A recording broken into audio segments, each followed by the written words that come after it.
Welcome to Edupedia World. Here I will be taking economics of class 11th. Today we will start with our first chapter, that is Indian economy on the eve of independence. In this chapter we will become familiar with the state of the Indian economy in 1947, that is the year of India's independence, and we will understand the factors that led to the underdevelopment and stagnation of the Indian economy. Poverty in India, as we find it today, is not of recent origin. It has roots in the past.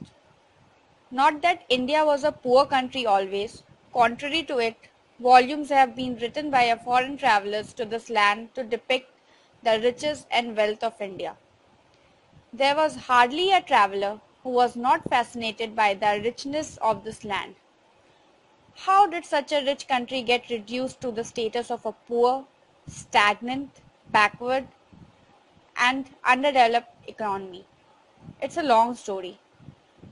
This all began with the arrival of the British in India around the early 18th century. In this unit, we will understand the historical dimensions of the problem of economic development.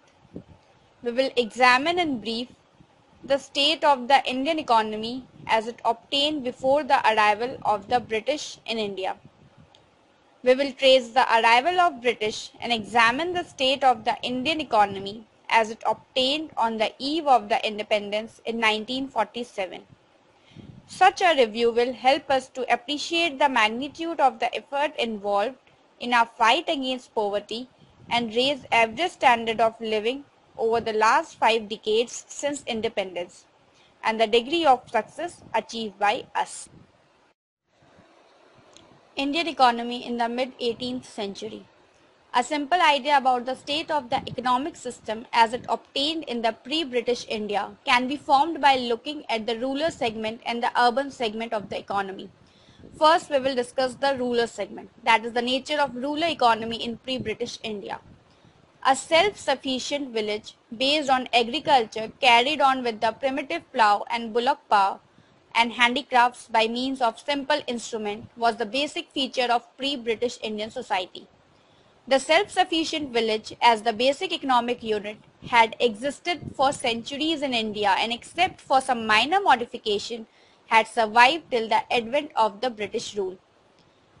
The village population was mainly composed of peasants. The village committee representing the village community distributed the land among the peasant family in the form of holdings. Each holding was cultivated by the peasant family by means of the collective labor of its member and with the aid of the primitive plough and bullocks. Peasants' family enjoyed a traditional hereditary rights to possess and cultivate its holding from generation to generation. Further, village agriculture was mainly produced for the needs of the village. Beside the peasant families, the village population also included industrial workers such as a blacksmith, a carpenter, a potter, a weaver, etc. They all worked almost exclusively for satisfying their needs of the village population. All exchange of products produced by the village workers, agriculture or industrial, was limited to the village community and hence very restricted in scope. The village population consumed almost the whole of what it produced. Thus, economically the village was predominantly autarkic, means self-sufficient. Local produce prepared mainly by means of local labor and resources was almost locally consumed. There was very little exchange between village and outside world. Whatever little trade existed was carried on generally on a specific day of the week at the market. Now we come to the second point, that is the nature of urban economy in pre-British India. In that era, only a few towns came into existence. These towns were of three kinds, those of political importance, those of religious significance, and others of commercial value. Handicraft industries, complex and diversified, flourished in these towns. In contrast to the artisan industry, which had to supply the limited needs of a small village group, it was the urban industry which produced luxury articles for the aristocratic and wealthy merchant strata of the society, which produced equipments for the army, forged weapons of war, and undertook the construction of military forts, which erected magnificent places, imposing temples, and even such monuments of rare art or engineering as the world-celebrated Taj Mahal and Qutub Minar. The town handicrafts of India during centuries of their existence in pre-British India had reached a high level of development. The fame of their products, which were varied and had the great artistic quality, had spread to distant countries. The Indian industries consequently commanded a world market. Perhaps the most striking feature of the urban industry was the extremely limited character of their market. This was due to the fact that they did not produce articles of daily use for the common people, but functioned to meet the specific needs of the social strata and institution mentioned earlier. Further, the requirements of the vast mass of population living in autarkic villages were met by the local artisan industry of the villages themselves, thereby narrowing down the market of urban industries to extremely restricted zones. So, in brief, it could be stated that India had a well-knit economic organization during the early 18th century. Although we cannot say that the Indian economy was a developed one in the modern sense of the terms, we can positively affirm that the Indian economy did possess sufficient vitality to grow at a fast rate.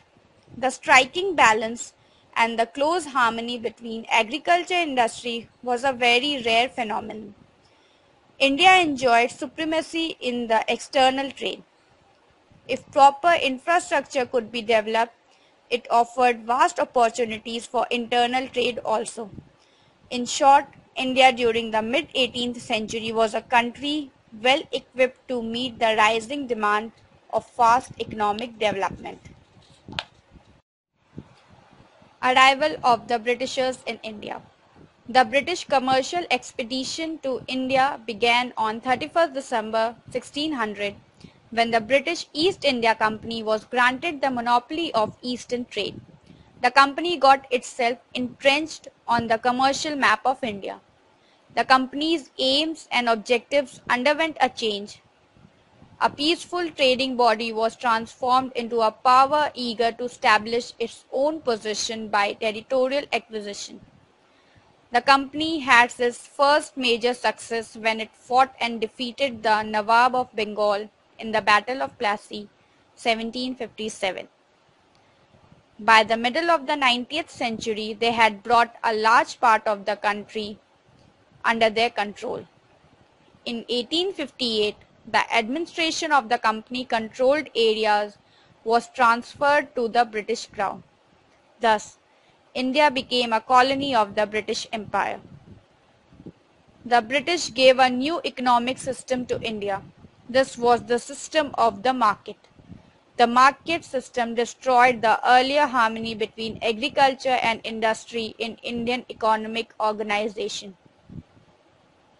Instead, cultivators, traders and producers, artisans, agricultural and industrial workers were all exposed to vagaries of the market force. The market system opened and floodgates of colonial exploitation of the Indian economy at the hands of its masters, the Britishers. The exploitation was on such a large scale that it came to be known as drain of the national wealth.